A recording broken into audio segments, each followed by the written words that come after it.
came across a number recently that I genuinely had to read 3 times to believe. $8.8 trillion. That is the price tag that one leaked internal audit put on a single city, one city in the middle of the Saudi desert, and a completion date not of this decade, not of this lifetime, but the year 2080. And here's the part that really got me. Right now, after roughly $50 billion already spent, the entire thing is about 2.5 kilometers of concrete foundations sitting in the sand. The world's first trillion-dollar city, or the most expensive hole in the ground in human history. I had to find out which one it really is. This is NEOM, and the crown jewel is a structure called the Line. And when Crown Prince Mohammed bin Salman unveiled it, he didn't pitch a building. He pitched a revolution in how human beings live. Let me paint you the dream first, because the dream is genuinely staggering. The Line was announced in 2021 as a city with no roads, no cars, and 0 carbon emissions. But forget the eco-brochure for a second and look at the shape of the thing. It was to be one single building, one stretching 170 kilometers across the desert, from the Red Sea coast inland over the mountains. 170 kilometers. That's longer than the distance from New York City to Philadelphia, except it's not a highway, it's a wall you live inside. And what a wall, 500 meters tall. Let that sink in. That's taller than the Empire State Building, held at that height for the entire 170-kilometer run, 200 meters wide, and the whole exterior, both faces wrapped in mirrored glass reflecting the desert and the sky. So from the outside it would look like a silver blade laid across the sand. 2 parallel skyscrapers, 170 kilometers long, with an entire civilization living in the gap between them. 9 million people were supposed to live inside it. No one would own a car because you wouldn't need one. Everything you could possibly want was promised within a 5-minute walk, and if you needed to get from one end to the other, a high-speed rail would do all 170 kilometers in 20 minutes. Schools, parks, an artificial moon, a stadium suspended hundreds of meters in the air. It was, on paper, the single most ambitious construction project ever conceived by anyone, anywhere, at any point in history. And that's not hype, that's just the math of it. And the promises only got bolder from there. The whole city was meant to run on 100% renewable energy, with 95% of NEOM's land left untouched for nature. There would be vertical farms growing your food inside the walls, an artificial moon glowing overhead at night, year-round controlled climate, and that suspended stadium floating roughly 350 meters in the air.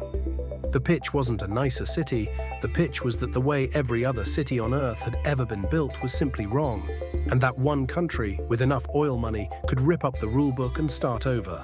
It is the kind of confidence you can only have when you've never been told no.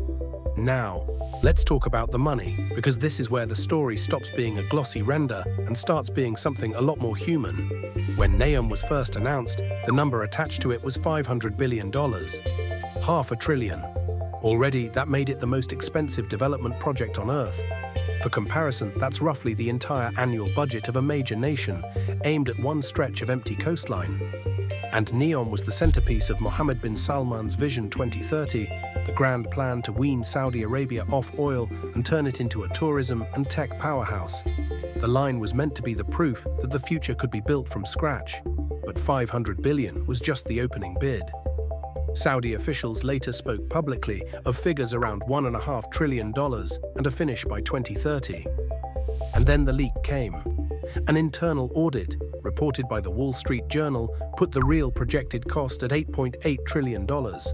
I want you to hold those two numbers next to each other.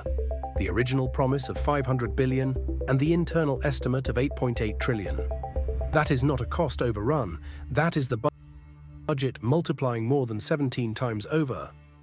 And if 17 times still feels abstract, try this. The entire Apollo program that put 12 men on the moon cost in today's money somewhere around $280 billion. So that $8.8 trillion estimate is the equivalent of funding the whole race to the moon, start to finish, more than 30 times over, to build a city you could drive past in 2 hours. So how big is $8.8 trillion really? Saudi Arabia's entire economy, everything the country produces in a year, all the oil, all of it, is around $1.3 trillion.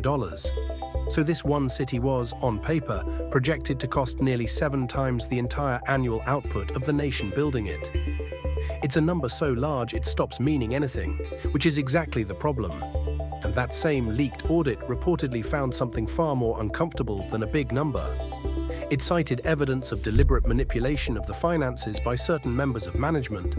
When the bill for your dream city is being quietly cooked, that's usually the moment reality comes knocking. And reality did knock. Hard.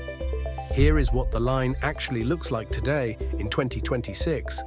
After everything, after the renders, the documentaries, the worldwide headlines, the tens of billions spent, construction was formally suspended in September of 2025. On the ground, there are roughly 2.5 kilometers of foundation work. 2.5 out of 170. That is about 1.5% of the city that was promised. The mirrored walls, not built. The 9 million residents. The target for 2030 has been quietly cut from 1.5 million people down to fewer than 300,000, and even that is uncertain. The retreat has been brutal in its specifics. NEOM cancelled a roughly $1 billion tunneling contract that sat at the very heart of the line. And the budget for the next few years now sets aside something like $16 billion, 60 billion Saudi riyals, purely to pay contractors to cancel their long-term agreements. Think about that for a moment. $16 billion, not to build, but to unbuild, to pay people to stop. There are reports of mass layoffs and of staff being relocated off the remote construction site back to Riyadh. The dream for now has been put on hold until after 2030. But, and this is why I think the title's question is genuinely open, NEOM is not just the line, and not all of it has failed. Let me show you what's actually real. Off the Red Sea coast sits Sindalah, a luxury island resort, and it genuinely opened its doors in October of 2024. Yachts, a marina, designer hotels, the works. It's troubled, it's quiet, but it exists. You can stand on it. Then there's Oxagon, NEOM's industrial city built around a port. Its green hydrogen plant, meant to be one of the largest in the world, has reportedly reached around 80% completion and is on track to start producing in the middle of 2026, with green ammonia exports planned for 2027. That is a real, functioning, money-making piece of infrastructure rising out of the same project. And then there was Trojena, a ski resort in the desert, with a man-made freshwater lake and year-round snow on the mountains. It was so confident, so early, that back in 2022, Saudi Arabia won the bid to host the 2029 Asian Winter Games right there at Trojena, on slopes that didn't yet exist. That was the swagger of this whole era.